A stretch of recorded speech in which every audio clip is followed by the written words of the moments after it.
I talked about this last episode, but I understand how thorough you want to be when figuring out who you're going to draft, especially when you're a top team drafting, because this could essentially be your job, and it can also be franchise defining if you get the right or wrong player. You're looking to invest millions upon millions on these players. You want to be as thorough as possible. I understand. I understand that with you being as thorough as possible, you want to. So you want to know that whoever you're picking is able to excel in different type of situations and able to bring your franchise from, obviously, if you're a top tier pick, from obscurity to prosperity. I get that. You can't really tell a billionaire how to spend their money. So if you're an organization, I understand that you want to be as thorough as possible. And I understand that the combine is one of the best ways to figure out the type of player that you possibly could invest in.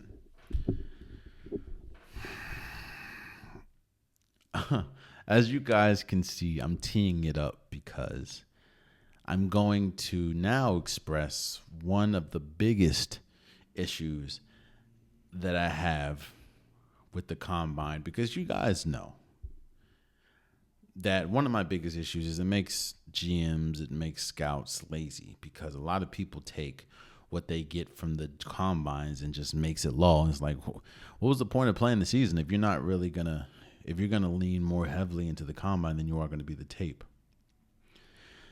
But another issue I have, and honestly, if you want to, how do I say this? I feel like there's going to be a lot of people that say how wrong I am, but I don't care, because I believe that I'm right, and a lot of people believe I'm right. There is a racial undertone to how the combine and how some of these prospects get talked about. Yes, there are some exceptions, like Johnny Manziel. Johnny Manziel, some of the verbiage that was surrounding him obviously wasn't the greatest because of his off-the-field antics. Same thing as Baker Mayfield. Some of his on-field and off-the-field issues was highlighted, obviously, in the combine. But when I say that I feel that there's a racial undertone when we talk about the combine, it seems like when you're a player who has confidence in themselves and you just so happen to be of a darker color, they use different type of words. And it came up when they were talking about Shadur Sanders, who Deion Sanders' son, quarterback of Colorado, expected to be a high draft pick. And they call him brash and arrogant.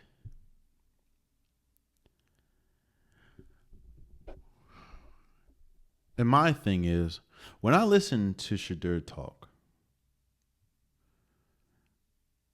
I understand that they may hear brash and arrogant. I hear confidence. I hear somebody that understands how good he is. And I always wonder why that is so frowned upon. When we talk about some people in the draft, they did that with Cam Newton. They did that with Vince Young. They did that with Lamar Jackson.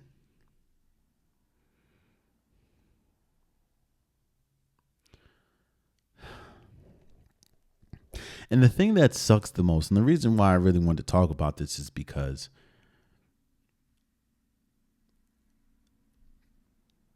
being called arrogant or brash hurts. It hurts the draft stock of Shedeur Sanders more than anything.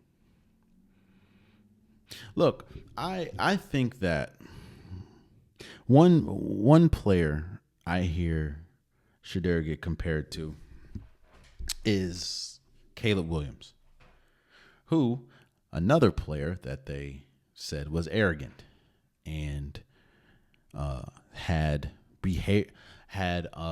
behavioral problems during the combine. I think Shedeur Sanders has a lot of traits that Caleb Williams have. I just think Caleb Williams is a better player.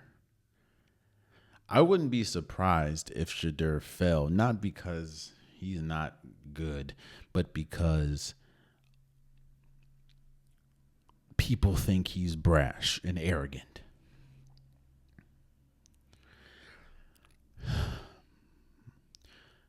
I don't think, I'll just say it. Fuck it.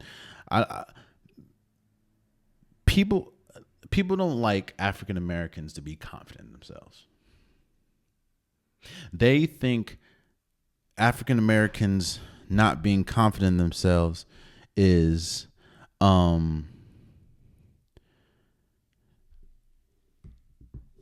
negative, which is crazy because isn't that what you want if you're drafting somebody high?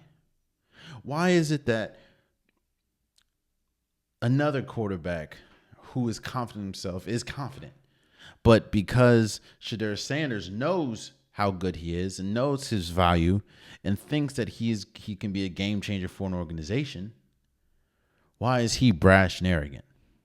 Why is Cam Newton, a Heisman winner, a national champion, why is he difficult to deal with? That's what they said about Cam Newton. Why is Caleb Williams hard to embrace? They said that last year. Because he knows how good he wants to be. I hate when the combine does that. It just shows that you don't want African Americans to be confident in themselves. It just scares them. It scares you. And unfortunately, and I'm not saying that if he does fall, I'm not saying that this is going to be the key reason, but what I am saying is this is going to be a reason. Do you know who his dad is? Deion Sanders was Deion Sanders was the most confident player in NFL history. He would not hesitate to tell you how good he was. And he was right. So what, you think his son is not going to be the same way at the quarterback position? And the crazy thing is, obviously I'm not in these interviews, I'm not in these one-on-ones, but everything I've heard from Shedeur Sanders sounds like confidence. So why is it that when African Americans are confident, they're brash, they're arrogant, they are difficult to deal with, they could be culture killers?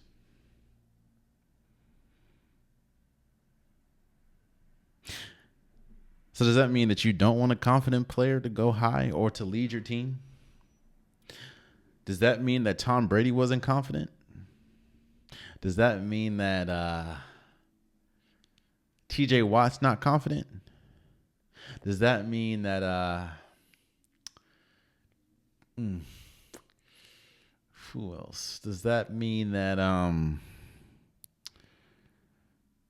Will Levis wasn't confident when you drafted him? Does that mean that Justin Herbert's not confident? Trevor Lawrence, not you just paid Trevor Lawrence and Justin Herbert. Does that mean that Trevor Lawrence isn't confident?